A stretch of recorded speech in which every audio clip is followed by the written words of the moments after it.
To go against the patriarchy, we decided that a library would be the perfect way to be able to display modern-day women accomplishments, despite the issues women continue to face in the modern-day world.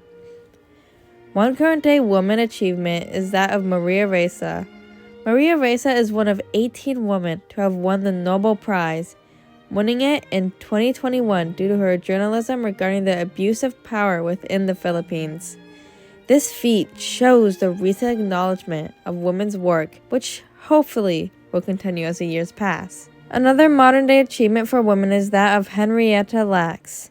Until recent years, her contribution to the science world was never acknowledged. Cells that had been taken from her without consent had allowed the advancement of many medicines. This recognition rights the wrongs of the past and gives hopes that, in the future, women will continue to be recognized for the progress they have made.